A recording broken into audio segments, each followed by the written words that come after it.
This episode is brought to you by CarterComics.com. It's your one-stop shop for all your comic needs, whether it be graded or raw. Carter Comics has got it all. All you gotta do is go to CarterComics.com, fill your card up with all their amazing comics. Use the discount code FREAKNET, FREAKNET. Save you 10% at checkout. Not only on their website, but also at their eBay account. And the link to eBay can be found on their homepage at CarterComics.com. Again, CarterComics.com is your one-stop shop for all comic needs.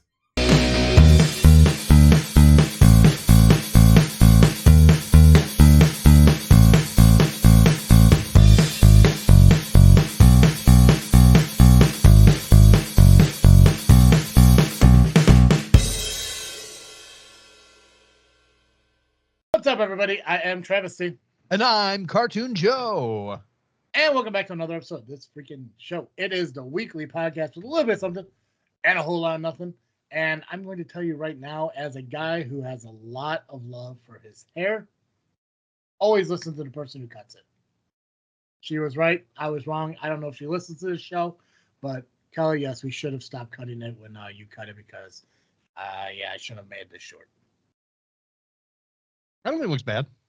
It's not bad. The bad part is like, and I wear hats a lot, so it's never like a horrible thing. But because like right before we started recording, I just got out of the shower and dried off, and I grabbed coffee and everything, and that air dried. I didn't comb it back; it's all falling forward, and I'm getting like this, which this should be, back, but I don't have my hat with me, so I just. Gotcha. Yeah, it's just I don't know. It's on me. I should have kept it long on top, well, a little bit longer. I didn't want to keep it as long as it was, because I wanted to kind of get stuff cleaned up. But always listen to the person who's cutting your hair, their opinion. She's been doing it for 11 years now, so she has a general idea. Sweet girl, awesome. If you're a Mokino, you want to get your hair cut, get a hold of Kelly. She's awesome. Nice. Joe, how you doing, brother? I'm pretty good. Pretty good. How are you? Good. Weather's getting a little bit nicer. Thank God. Although, let's see, what does I got today? Low of 34, high of 59. You know what? I'm Huge gonna spread. take it though. Yeah. Yeah. Take that. It's nice when at first it sucks like when I leave work one day and like the car's like really warmed up, and then like the next morning when I go to work and the car's like frosted over. It's like I need these moments to kind of just like get past it, like just move on. I do have a picture of a friend's house in New England today. Excellent. Yep. Is that New England like Massachusetts or? Yeah. Okay, gotcha. Actually, literally Massachusetts. Oh, there we go. Yeah. I always assume that if somebody says New England, I'm usually going Massachusetts. Like I don't think anyone thinks Connecticut. No, and they shouldn't. No, they really shouldn't. Yeah. Yeah, dude, I don't know about the weather. The weather's nuts. Things are screwing up, but as long as it gets nicer here, that's what matters to me. Get out of that, getting out to wear nice clothes, getting the ability to have the belief, your willingness to walk, and stuff like that. Like, man, I can get out and do something. Like, will I? Who knows? Like, who? Yeah, really I'm like 3 nice days away from finally cleaning up my backyard. See, yeah, and that's something. Granted, the German Shepherd's back, which. But yes, I do want to get some yard work done outside. I gotta get some landscaping done. I'm trying to make 2025 a little bit more of an active year for me. Nice. And I know like over the course of like the last couple of weeks, I've always been talking about like weight loss and struggles and how like I'm not contributing or I'm not pushing myself to be better, and that's the stuff I want to do. But I just don't want to be outside when it's just shitty out. I want it to be a nice day. Nice. Yeah, but I had an idea of talking about God and challenges. We talked about it before, but I had kind of a revelation between 2 conversations with people that kind of like enhanced my belief in that. Okay. And I kind of want to talk. I don't know if I want to talk about that or I want to talk about this stupid country that popped up. That I never heard of. Stupid country that popped up? Yeah, it's wild. Like I kind of want to talk about that country just because it's so insane that it's a thing. But let's do that. I'm going to talk about. I don't even know what you're country. talking about. Yeah, I know. I'm going to talk about this country. I'm going to tell you the name of the country. If we have time at the end, which we should, I could talk about my more in-depth belief into what I always believed about God challenging people in this world. Okay. So I'm going to tell you the name of this country. Do not look it up. Do not Google it. Okay. Okay. Have you ever heard of You knew what I was going to do. Second you. 100%. Yes, I do. I don't want you to search for it because I want to describe this country to you, and in turn, you can tell me where you believe this country is going to be at. Sure. So, I'm not sure if I'm going to pronounce it right, but I believe it's called Molosia, Mollossio. I'm sorry, Mollossia, Molosia, something like that. Okay. Sounds right. Either way. So the Republic of Molossia, it's a micronation. It's literally 11 acres overall. Okay. Okay. It's actually inside of another country, believe it or not. Okay. So here, the micronation has not received recognition from any of the 193 member states of the United Nations. It was founded in 1977. They continue to pay for where they live to the country that they live within, but they are considered, in their own mind, sovereign nation. Okay. So he because I'm trying to read this stuff without telling you exactly where it is first. He pays for the land. The recognized local government. He pays for the land to the recognized local government of where he's at. He considers it foreign aid. Okay. This guy's a lunatic. Molossia started as a dream for one guy, and it began as the Kingdom of Molossia in 1998 when he bought the land in the country that he currently resides in. He claimed that he based the idea on Molossia on the film The Mouse That Roared. The mouse what? The Mouse That Roared. Oh, okay. He also claimed influence from his time in the military. Earlier, it was known as the Grand Republic of Voldstein, where he was the prime minister, along with a friend of his, who was declared a king. Went through several governments and name changes, including the People's Democratic Republic of Malaysia, when it was a communist country, the Kingdom of Zaria, and the United Province of Utopia. So, a lot of name changes from the 1977. Surprisingly, it claimed itself as a country on my birthday in 1977, even though I was born in 89. So, May 26, 1977, this country existed. The Republic of Malaysia claims to be at war with East Germany.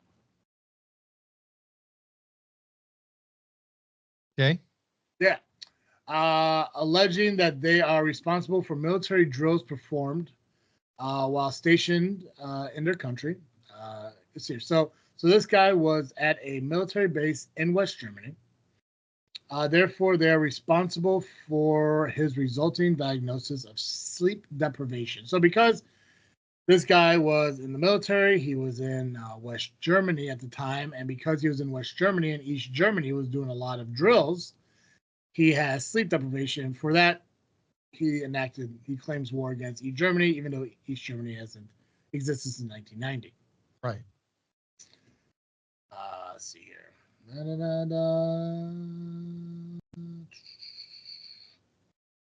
The flag of the Republic of Malaysia, called the Grand Triune or Triune, Triune, is a rectangle with a blue stripe on top, white stripe in the middle, and green stripe on the bottom. I'm hoping these clues are telling you where this place is located. The blue bar symbolizes strength and the desert sky. The white bar symbolizes purity and the mountains. And the green bar symbolizes both prosperity and the Malaysian landscape. Malaysian. I'm sorry, Malaysian landscape. Yeah. You didn't look this up, did you? No. You just need to correct me. I appreciate that. Yeah. It is the flag of Sierra Leone flipped upside down, pretty much. So.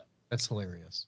Environmental care in this country, plastic bags and incandescent light bulbs are banned in the Republic due to their effect on the environment. Catfish and walrus are also banned due to their non-presence in the micronation whatsoever. Okay. So he doesn't want catfish and walruses in his 11 squared acre country because you're going to ruin the habitat. Right. Sure. Laws. Detonating any nuclear device inside the nation will result in a 500 Valora fine, which is about $400. Yep. It is against the law to play percussion instruments inside of bathrooms, and sunshine is guaranteed for all. So simple rules. Don't play the drums in the bathroom. Enjoy the sunlight because you're guaranteed it. And if you release a nuclear device, if you detonate a nuclear device within this 11,000 squared acre country, you're going to get charged $400. There is a national anthem of the Republic of Molossia, or however you pronounce it. It's called "Fair Molossia Is Our Home." The music was composed by Simon Pierre Bocca di Passilandi, and lyrics were written by the president of Molossia. Kind of curious about the cuisine. Do you want to know about the cuisine here, Joe? Yeah. Why not? Excellent. So you can't have catfish or walrus. Can't have catfish or walrus because you'll ruin the environment of the 1,100 squared acre country. The signature national drink of Molossia is called Molosciolini. It's a non-alcoholic mixed drink of Sprite, grenadine, and pineapple juice with added cherries and slices of banana, orange, and pineapple. Honestly, sounds delicious. I'm intrigued on trying it. I think one day when because obviously I don't think a lot of bars carry banana, but the next time, the one time we go to a bar to try whatever we do, and if we do those videos where we go to different dive bars and stuff, we're gonna ask them to make this. Maybe we'll bring our own banana in. Who knows? Because I'm intrigued. I'm interested in that. I'm bored. It's a non-alcoholic. Basically, it's a Shirley Temple with pineapple juice and orange. Right? Yeah, pineapple, orange, and banana. Yeah, it's delicious. Onion and spinach are banned food items due to the president not liking them. Hilarious. No onion, no spinach. Okay, so we're into currency. The Valora, issued by the Bank of Malaysia, is divided into 100 futrus and denominations. F-U-T-T-R-U-S. I don't know how that is. Of ones, fives, tens, 20s, and coins in 1, 5s, 10s, and 30. Coins are plastic, by the way. And it's an exchange rate of 0.80. The Valora is also valued to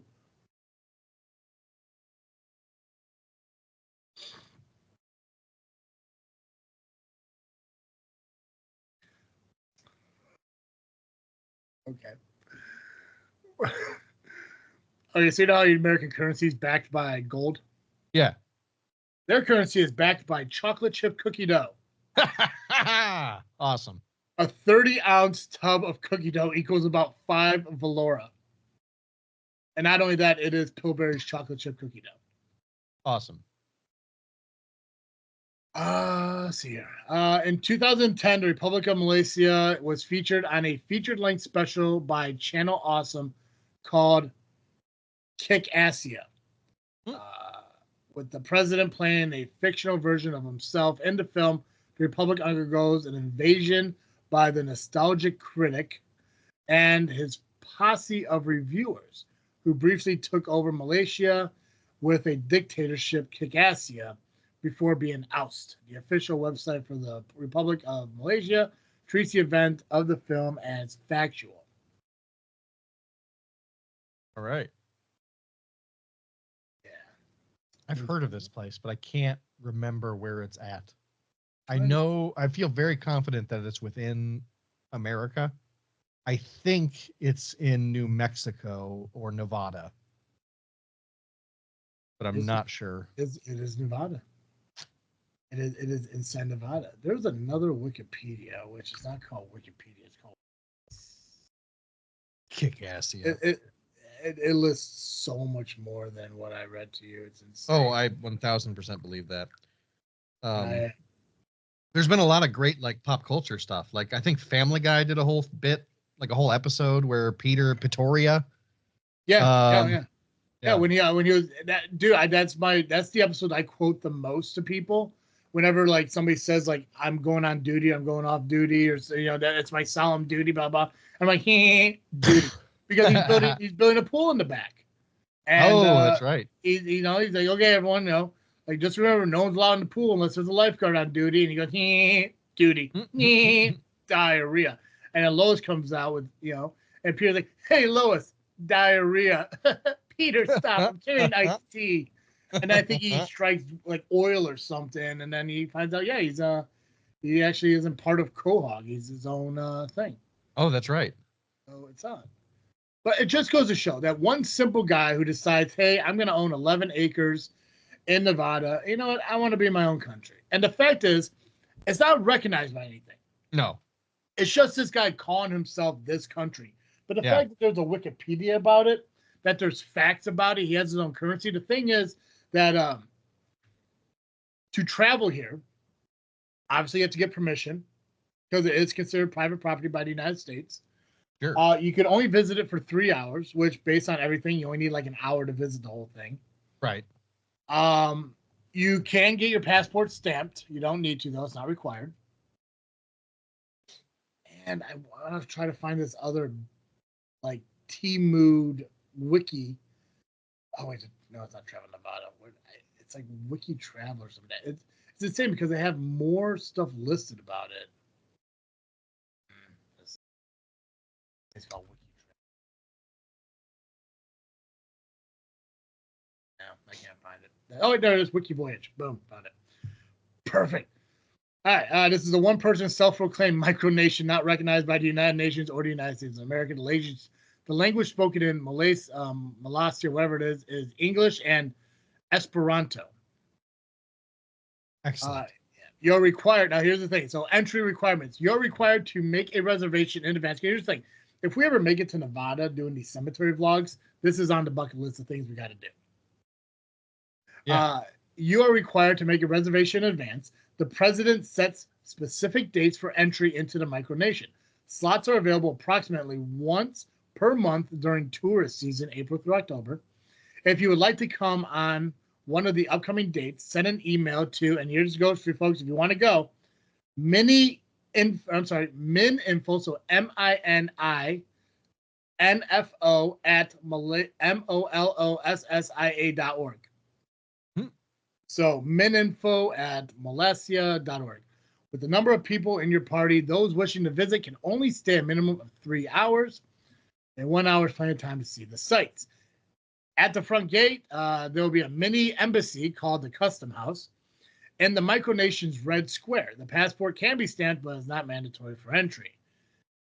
You cannot enter this country with firearms, ammunition, explosives, drugs, tobacco, incandescent light bulbs, plastic shopping bags, catfish, fresh spinach, missionaries and salesmen, onions, and walruses. Bringing in prohibited items may result in a brief detention and the whimsical Malaysia jail and political prison.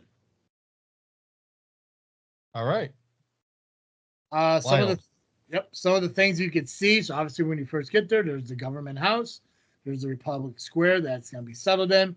The Red Square, so there's the main center of the business and commerce for the nation.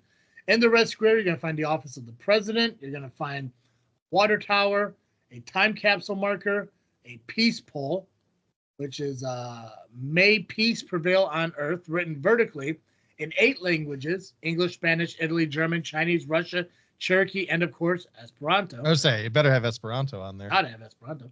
And the official national bank, languages.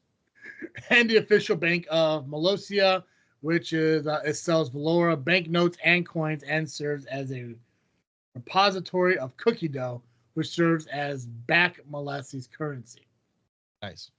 You also see the Tower of Wind, which is a metal monument built to the winds. The Malaysia Cemetery, which is the final resting place of the micronation's former dog residence. So clearly, when we visit cemeteries, this has to be on the list.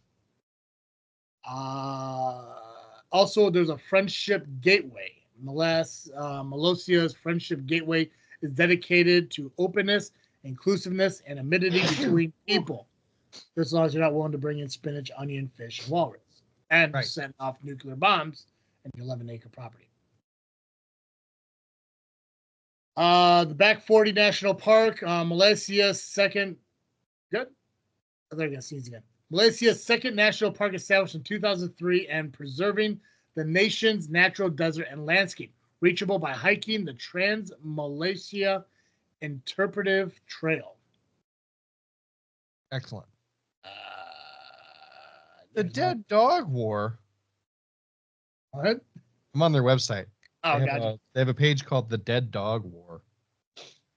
As with Sealand, another micronation, Malaysia sells merchandise including signed photographs, don't know who, postcards, T-shirts, postage stamps, and Valora currency.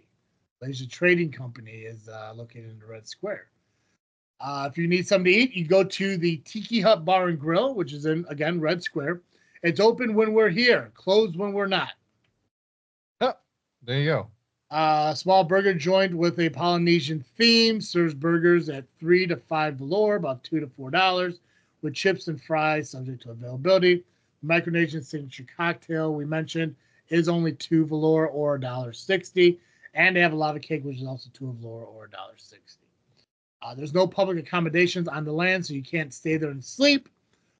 But if you want to go to Virginia City, which isn't that far away from there, they do have an RV park that you can stay. Alternatively, Reno is the closest major city. I think it's about 30 miles away or 27 miles away. And of course, if you're from the Midwest, what's 30 miles? Give or take. Yeah. So there you go. So we have a country with inside our country that's not technically a country. Yep. Yeah. Wild. Love it. Listen, Weirdly very American. The guy had ambitions to be, was he a prime minister? Is that what I said? I don't remember if he's a president or a king. Yeah, well, I know his buddy was a king, King James. Or that. Nice. But, Wild.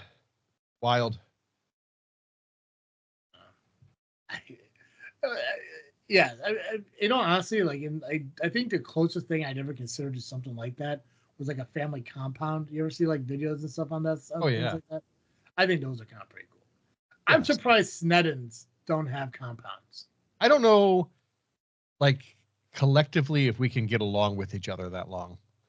I think that might be at the root of why we don't have a family compound. Yeah, but it's just like, you guys are so close. Yeah. As a family, when people see your family's like, huh, they that's what families should be. Like, I can imagine like I can see a compound, like maybe not, like right next door, like maybe like maybe like a quarter mile down the lane, like if you get like a huge like a Malaysia or whatever, I think it'd be cool. If we bought up like so we Canny and Kevin have their space, if we went down the road and bought like the Fishback Farm and a few other, and then like if we were that far apart from each other, I think it'd be the best. Yeah, and I think it's something like that. Like there's enough of us, we could probably just buy out a small town without having to buy the whole town. Yeah, just rename it like Snedonia or something, right? Yeah. Wayneston, Snedenton, I don't know. There we go, Waynestein. Jesus, God, stuff. We got plenty of time to kind of talk about this. So, not to name names, but there's two conversations I had with two people, and it's weird because it happened within a few days of each other. And the first conversation I had, we were talking about how they started this whole new career path where their whole job is dealing with clients. Like they got clients now for like weight loss and nutrition and stuff like that. It's all new to them. Sure. But what's also new to them is the constant questions and contact from the clients, to where they just get frustrated and they get annoyed. And it's like, geez, I just want to break it. I just want to break it, stuff like that. And I'm sitting there talking to them and everything. It's like, listen, this is kind of like the job you signed up for, though. You got to understand that people who are coming to you, they don't know what they're doing. That's why they're coming to you, because they need guidance and need help. So when you're showing them something, they're gonna ask questions along the way. Right. And and then on top of that, they had they just have headaches, about they love their kids, but it's like their kids just become so much sometimes. Sure. It's like that's the nature of having kids, I think. Exactly, especially when you have two young ones so close together. Right. And it's like just wait till they're old enough to sneak booze into the local pop-up camper. There you go. Yeah, or just walk across town with the neighbor girl. Yeah. Jesus. Good times. Very. For whoever those people were, I'm sure. Yeah. I'm sure it was good times for them. Yeah. Those have we sworn already on this show today?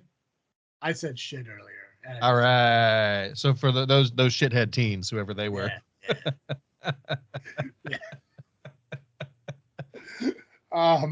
But yeah, they're just talking about like I just need them to settle down, just stop what they're doing, blah blah blah. They're doing this, they're doing that, and everything. And I'm sitting there listening to them, and I was about to say the same thing I always say to everyone else. Like, listen, I get that it's hard, I get that you're having a struggle, but I mean, I've told you this before. Like I firmly have a belief that God gives you challenges, and these may just be challenges. Maybe what your problem is there's just that you need to work on patience. You need to have patience for people. And Sure. they're like, okay. I mean, it kind of makes sense. Like, maybe. And I started thinking like more about it, and I was like, maybe it is just a centralized thing. Maybe it's not, it's just random challenges. Maybe there are challenges that you need at that time, for you to become a better person. Sure. I was like, well, that's kind of an interesting thought. As I was thinking to myself, like, good job, Travis. Yeah, that's a good thought. You're awesome. You're a great guy. And then a few days later, again, I have a conversation with a friend of mine who's not doing well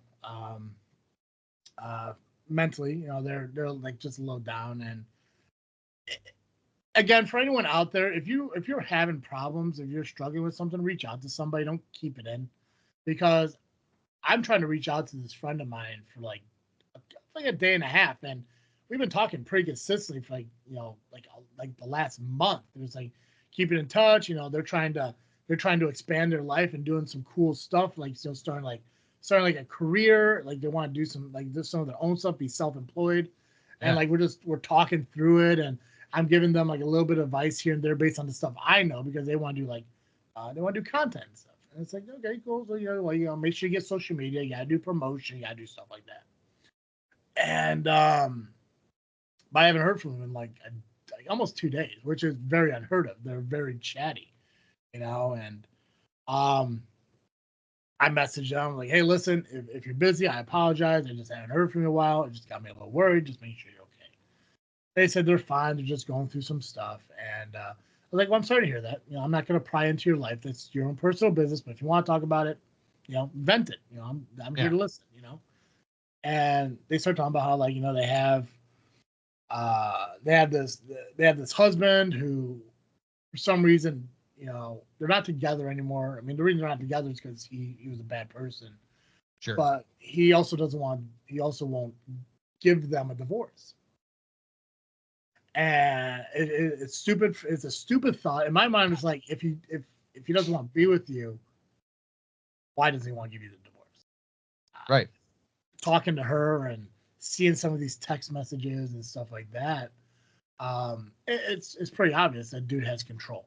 Like he needs control, and it sucks. It sucks that they got to go through that and everything. And she talks about how like he just belittles her. Like whenever he gets pissed off, he just belittles her. Like, you're not worth it. You're a piece of garbage. Blah blah blah, and it just sucks. And the stupid part is, and here's the thing too, and I apologize for the word I'm about to use, but it's the exact word I used for her when I saw these messages. I'm looking at this chain of messages that he's sending one after another, after another, after another. And the moment I read all this, the first thing that comes to mind is like, your husband's I'm not gonna use the F word because I don't want to refrain from using that word. I think we're doing well not using that word. Yeah, we're doing pretty okay today. Yeah, he's kind of a bitch Mm. because like it's literally like, and these messages aren't that far apart from each other, but it's like, you're never gonna hear from me again. I'm never giving you another $1. This is the last time you're gonna hear from me. You're not getting anything from me. I swear to God, you're not getting any more money from me. This is the last time you're gonna hear from me. You better lose my number because I'm never talking to you again. I swear to God, this is it. We are done talking. I'm not giving you another dime. Blah blah. Are they getting money in between? Is that so? What is so? Is there so like what alimony not even without that. divorce? They still share a phone plan that he pays. Gotcha.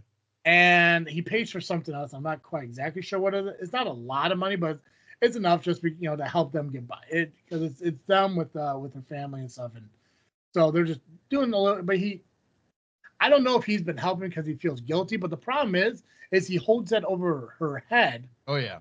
Every time he gets pissed off, Sure. she's trying to live her life. She's trying to be happy and everything, and he's just like, well, fuck you then. I'm not helping. Damn it. There it goes. Okay. There it is. There it is. That well, okay. Well, we're fucking done now. See, there's the problem there, Joe. If we did it once, it was PG-13. Now it's rated R. Oh, sorry. Fuck it. Bleep it. Okay. Bleep it. Yeah. There's always next week. So he just said, like, forget it. We're done. But he kept saying that, like, eventually she responded back because, I mean, she was busy living her life, doing whatever, maybe sleeping. I don't know. He's like, I have no idea what you're talking about. Excuse me, blah, blah. And then he just responds back. It's like, dude, if you wanted to be a man of your word, you would have blocked her or whatever after the first message, not 7 more saying you're never going to talk to her again. I'm done talking to you. You're never going to hear from me again. This is the last time you hear. He's like, dude, piss or get off the pot. It's take like, yourself seriously, pal. Yeah. So I told her, I was like, I'm sorry to have to go through that and everything. I was asking, like, do you really need him? Like, is there anyone else that can help you guys out? And because I know that there's a brother in around her life, and she said even her brother questions like her about not having a job or something like that. Which, listen, I get that. I get why she doesn't have a job because she's trying to pursue this content creating dream of hers. Right. And I think that's awesome. I think if you're able to get by and you're able to work on it and build it, that's awesome. And you should achieve that. And I've told her constantly, it's like, you do what you want to do. And this is what you want to do, then do it. Right. But the fact that, obviously she has, and everyone, and it's everybody, it's not just her. And I know she listens to the show. And I told her I was going to talk about this. I get that it's hard for people out there to ignore the criticisms of people. I don't know if it's a blessing for me or not, but I've been really good at blocking out 90% of it. I mean, there's still some things that really get to me sometimes. A lot of it's more so of I can't remember what it is now, but there's like 10% of things. If I come up with an example, I'll give it to you. But there's like still 10% of things that does kind of get me, does kind of affect me. Sure. But 90% of that stuff, like, people say about me, like, I really just don't care. Like, I mean, I've gone through the years of, being called fat and gross and overweight and ugly and blah, blah. Like, that stuff doesn't bother me. Like, I don't care. Like, I know I'm in a situation I'm at because of my own doing, and I know eventually it's going to be better and I'm going to overcome it. I just have to find that mindset that allows me to overcome it, and then I'm going to do it. It's going to be like 2018. I found it then. I did great. I just lost it because of a bad moment. If I find that feeling again and I can overcome it again, I know it's going to be better. Right now, it's just a weird little spot I'm in. But I wish that people could be like that and, like, sit there and say, like, hey, regardless of what they say, it does not matter. Like, that stuff does not matter. And I'm telling her, like, listen, it doesn't matter what anyone in your family says. It doesn't matter what an ex-husband says. You need to worry about what matters to you and who you are. And you're a good person. And I know you're a good person. And anyone who knows me knows I am rarely wrong. Right. And it's certainly about people, Yeah, like I'm a good reader of people. It's been like not everyone, but I mean, the stats are pretty high. But as I tell them, like, the problem is, like, I think you just lack confidence. you hear what these people say and you just believe them instead of just realizing that you're better than what they're saying. Their opinion doesn't matter, and you don't need them around to dictate who you are as a person. After that conversation, I reminded me of the previous conversation when we were talking about patience, about how there's multiple moments in her life to help her learn to build confidence. Because what they are missing in their life, which is the confidence, and what my other friend in their life was missing, which was patience, they're getting repeated moments in their life. They're showing them these moments can be better if you just overcome them. And she Multiple also opportunities to work on this thing. exactly. And I had this kind of, and like, you know, we talk about God from time to time. She's religious too. She has a faith in God and everything. We talk about this stuff all the time. And I was telling her, I was like, I've told you, you know, my belief in this whole, like, God challenges us to show us how strong we are. God will never give you a challenge that you cannot overcome. I've said that ad nauseum to everybody. Like, every time somebody says that they have something going on in their life, like, you work to overcome it. Find help. You do what you need to do. Overcome it, though. Do not let it defeat you. You can do it. You know. But now it's kind of dawning on me more. It's like maybe it's not so much just random challenges to show you how strong you are. Maybe they're challenges put in front of you to strengthen a weakness you have, to make you an overall stronger person.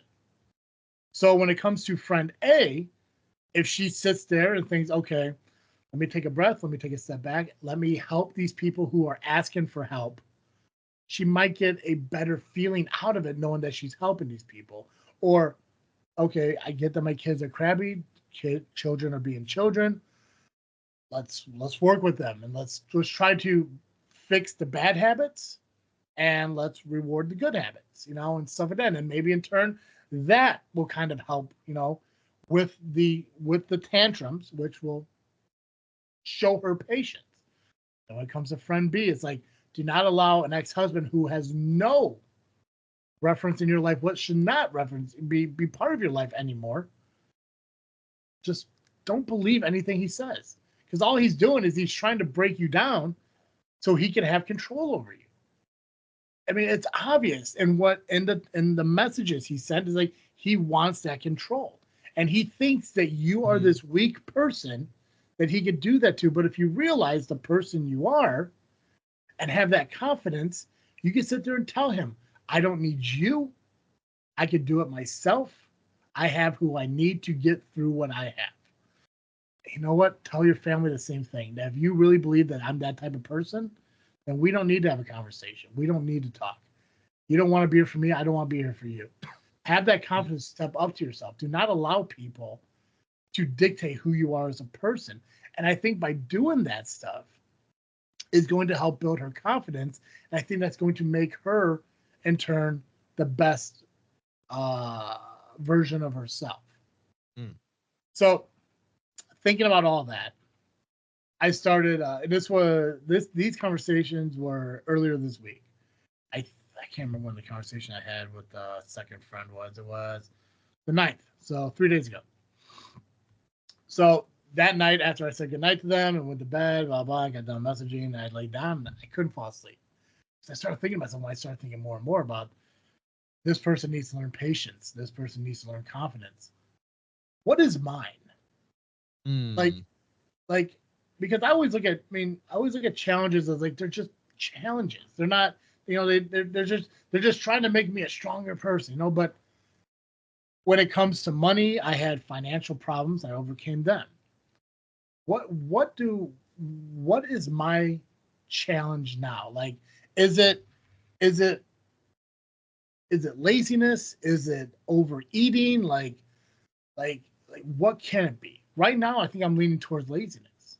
I think I'm leaning towards the fact that like I find the easy way out to eat, stopping at fast food places on the way home, ordering Grubhub, you know, stuff like that.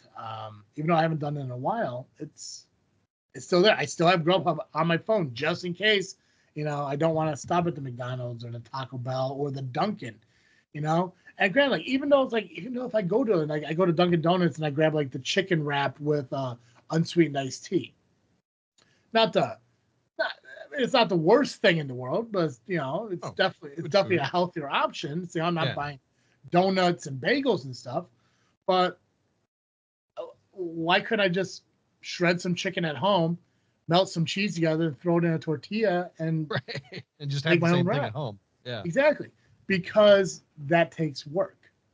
That's the thing. It takes unnecessary work, and I could sit there and and I think this is where I know that I'm kind of struggling with my challenges, is because I use my obesity, and I'll call it that, um, as an excuse not to do things.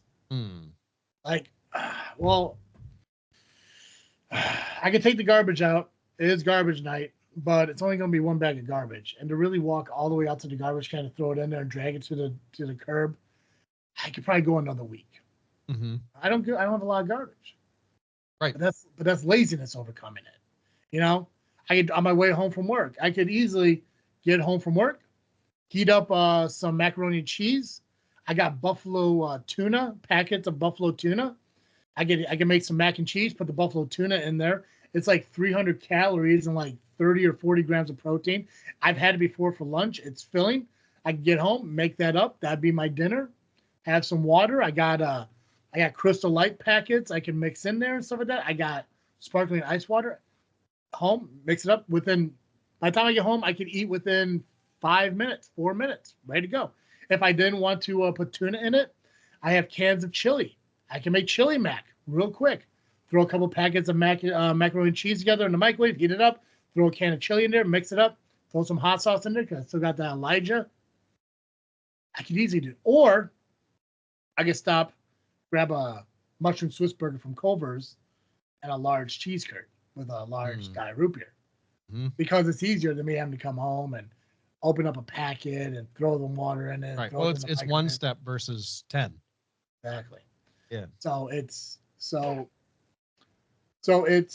the realization that my challenge that God's putting in front of me right now is I need to overcome laziness. I need to stop blaming me being overweight for not willing to do anything to fix me being overweight. Waking up on Sundays. I wake up on Sundays. What are we gonna say? Go on. What do you think is the root of the laziness? I mean, you say being overweight, but like, what is at the root of not wanting to overcome being overweight? Is there an anxiety? It's self-love. Self-love. So you got to work on self-love. That's really the thing. That's the core. Yeah, the thing we talked about. I don't know if it's the last episode, or the episode before it. It's self-love. It's appreciating myself being around for me as much as I want to be around for you guys, for friends, for family, for brothers, sisters, nieces and nephews, grandparents, to not be the reason that my mom has to bury a child. Right. Because I don't think she could handle that. Yeah, that's fair. I know there's going to be a point that, I'm going to be buried in the ground, but it shouldn't be in my 30s or my 40s or hell, even my 50s or 60s. It shouldn't be. Yeah. But I can sit there and say, like, man, like, I want to do this so I won't be around for everybody. But I've never, ever said, like, I want to be around for me. Right. I want to be around for a future family. I want to be around for my nieces and nephews. I want to be around to see your guys's, you guys have kids and your kids grow, and I want to be around for that stuff. I want to be around, to enjoy more time with my dad, with my mom, with Carl, with, whatever family I have. Like, I want to rebuild my friendships with my friends and, hang out with them and spend more time with them. I want to do all this stuff. But I never once ever said, I need to be better for me. Because the thing is, I'm obviously proven that I can be around for people without having to lose the weight. Right. So in my mind, it's just like, well, why go through it? I mean, you're here. I'm gonna go have Easter with my family next Sunday. I didn't have to drop 60, 80, 100 pounds to do that. So it's like, why put in the effort? I mean, but that's the problem. I need to, because how many more of those Easters am I going to have if I don't change who I am? Right. So I have to look at that stuff more as like I have to be better for me. Because if I'm better for me, I'm better for them. Here's a question. Yeah. Is it possible that due to whatever, something that happened in childhood, something that happened as a teenager, something that happened within relationships with either your mom or your dad or a girlfriend, is it possible that eating is the way that your body and mind interpret loving yourself? Because you're sort of soothing some anxiety, some depression, some concern that is it's being soothed by the consumption of food. Were you ever, so like, I think about like a lot of women who are sexually abused as children will pack on a lot of weight.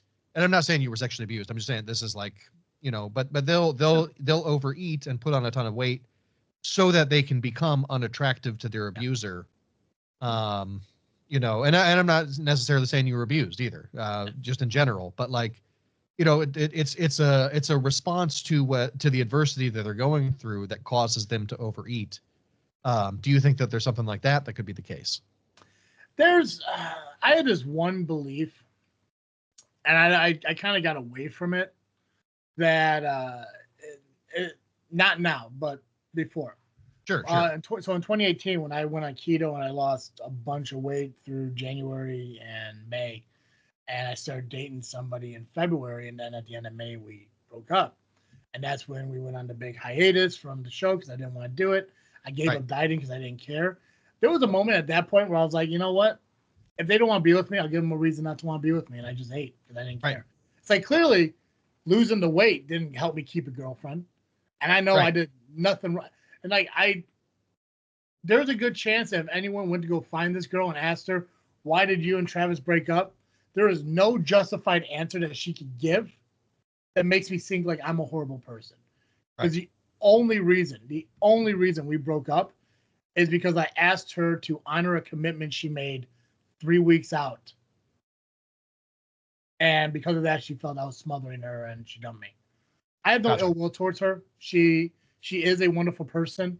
I think she just found somebody else she'd rather be with, and this was her way out. Mm-hmm. I got no ill will towards her. I didn't respect the fact that she got a hold of my family and said that they needed to check on me because they thought I was going to commit suicide over her and I breaking up, which I'm sorry, I refuse to ever love anyone enough to even have that thought. Right. Like, absolutely not. Especially a March, April, 3-month long relationship. Right. Yeah. I'm sorry. My life isn't over because you dumped me. I've been dumped by people I've loved more. Right. And I've never had a thought of, oh, my life is over. When I dated a Jenna for 1.5 years and then she dumped me. No, like I said, food, no. Now the problem with Jenna and my relationship with her is her family loved to eat. I gained a lot of weight in that relationship. I think I gained 80 pounds in that relationship. Yeah. She lost a bunch of weight at the end of it. I didn't, but good for her. Again, no ill will towards her. No ill will. Sure. Again, you could go ask her. And these are the problems. And maybe this is my own fault. Whenever a relationship ends and we break up and everything, I never ask why. In my mind, it's like, listen, you don't want to be with me, you don't want to be with me. Fine, we're done. It's over. Move on. I'm sorry, you're sorry, but I don't care anymore. We broke up. Maybe if I knew why, but in my mind, it's like me and Jenna broke up for no reason other than the fact that she just stopped liking me. She just stopped loving me. You know, it just is what it is. Like I know I was willing to give her everything she wanted in life. Everything.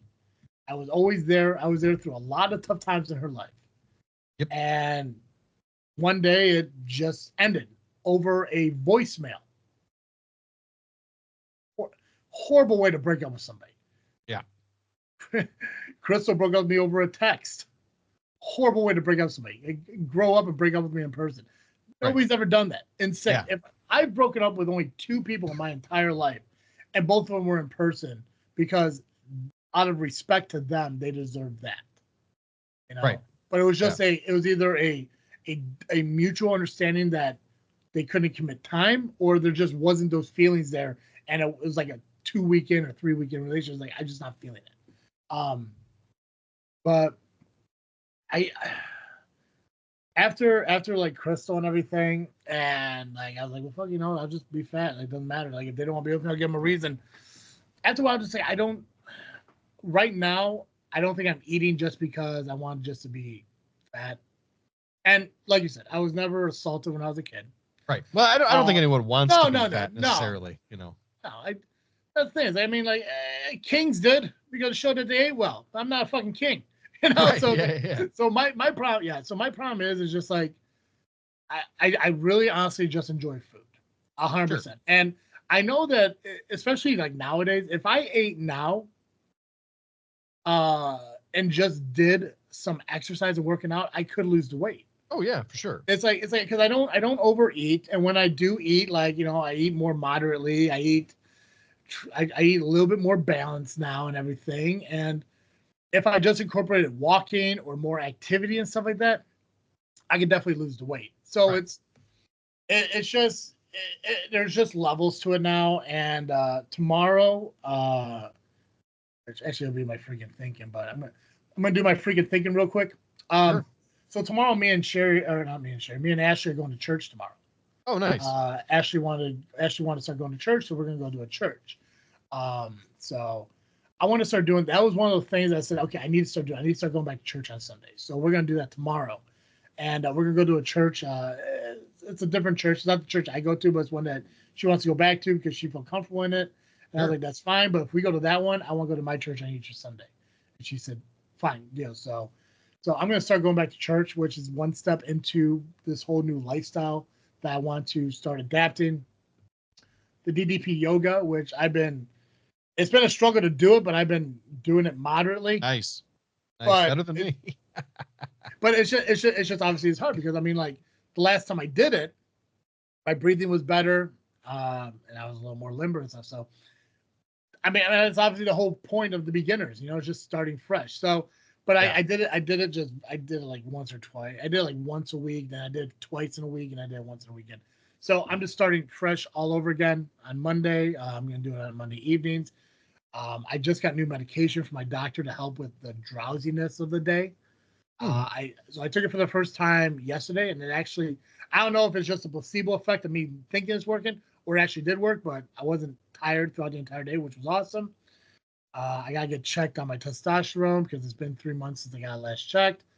Actually, it's been almost a year since I got last checked, but I gotta go get that checked and see where we're at. If that's not working, we're gonna up the dosage of it and everything. But there's a lot of times, like, where, like, especially with the last 2 conversations, where people want to thank me for me helping them, and I want to take the opportunity now to thank other people, because especially after these last 2 conversations, when it helped me kind of like hone in on my belief, I realized, like, I do need to work on self-love, and I do need to get myself out of this laziness mindset, and I want to start doing that stuff. And a lot of it is accountability. And I know I got friends and family out there who are willing to encourage me and be a team player for me and everything. So I'm hoping tomorrow, maybe even a little bit of today, everything is a bright, fresh kind of start. I'm currently in the middle of a fast right now, an accidental fast. I jokingly told somebody I'm going to try doing a 40-day fast. Huh. And it's not for dietary reasons. It's for just a way to purify my mind, I guess, in a way, just to try to find a way to, like, re-engage find that euphoric feeling that I had when I did the 72-hour before, and just kind of like hone in on this idea of being like a better me. I mean, obviously the autophagy and stuff is great too, but am I gonna do 40 days? Probably not. Yeah, it's not. It's I can do 72 hours. I know I can do 72 hours. Could I do 60? Probably. I know people are consistently doing like 10-day fasts and stuff like that, and that's great. There's a guy out there on Instagram who's doing 6 months with no food, So it's like all he's having is like protein shakes and stuff like that. I mean, good on him. That's awesome. I don't know Sounds if I like could an do eating that. disorder. Well, that dude, yeah. Well, that dude was also, I think, at one point 600 something pounds. So I mean, I good on him. Like, but it's like I'm good doing like the 72-hour fasts here and there. They actually do help me. I mean, I think like I don't know if it's the mental thing or it's really physically happening, but I just feel better. I'm where am I at right now? I'm 37 hours in right now, and I just feel great. You know, and I think a lot of it too is us doing this show. You know, it's being able to talk about everything. I know I took a brunt of it with my life and myself, and I apologize for that. Joe, next week we'll talk about you. Next week's all about you. Um, but yeah, it's just about me rebuilding myself and just being better. And I think doing the podcast helps. This is pretty much my new uh journal. But also, you know, trying to keep it accountable because I don't like disappointing people. And if I say I'm doing something, I really want to do it. And I feel like what I have been doing, I've been disappointing people. So starting April 12th, new Travis, more water, less crap food, more walking, get some more steps in, find some active stuff around the house to do, just being better. Nice. What are you freaking thinking about, Joe? Well, we were talking about it before the show, but I am pumped to be petitioning a new Masonic lodge to be part of. You know, like I've said, you know, pastoring's a lonely job. It's tough to make friends, have friends. There's too much of a power imbalance in a lot of ways. With your congregants and stuff, you can be friendly, but it's tough to be friends. And we're a small congregation, so it's not like there's a lot of you know, doses of friendship that you can get even in small quantities with only like 10 people. Um, so anyway, I'm really happy to be petitioning a lodge. I'm really pleased with how hospitable and friendly they were when I went to go visit the other week or this week. And yeah, I'm excited to be doing that again. I'm excited to, you know, I've got to go through like an interrogation process to make sure that I'm fit, and then they got to vote me in and stuff. But I think I'm pretty sure it's going to go pretty easily and quickly and straightforwardly. And I'm excited that you know, there's very close to me. There's an education lodge, so like I'll be able to learn the steps and words and things so that I can recite them. I'm just pumped. I'm really excited to be doing all that stuff. It's going to be great. So But yeah. yeah, I got and I know what you said. We talked about it beforehand, but I do want to get more involved in it again. It's just I love being a Freemason. I love being a member of something like that. Community, brotherhood, and all that stuff. It's just, Oh yeah. is it something that I could put onto my life right now? That's Right. the thing. Like, because you're thinking, like, I mean, obviously, like, I've been a Mason for 14 years, but the commitment just hasn't been there, and that's just not fair to them. So it's like if I was to recommit to it, I want to be able to do it for the long haul, not for like, oh, it's like a 6 week, like, you know, fad, and then okay, now you lost again. Right. Yeah. It's definitely something like it's been an interest to me, and the fact you brought it up, I see it as like a sign, like, oh, maybe I should get back into it. Yeah. It's just rough because I mean, like, and we kind of talked about, like you're there because of somebody you know. Right. I'm gonna go into a lodge with nobody I know. Yeah, Like that's tough. yeah. So it's like, so it's interesting. I know, like, especially Yeah. like with Masons, and for those of you who don't know, I mean, if you're not Mason, you don't know, you're allowed to visit other lodges. You're allowed to go. You know, like, I mean, Oh yeah, absolutely. yeah, nothing stopped me from like going into lodges. No, I mean, they'll even they'll recognize you and welcome you. It's great.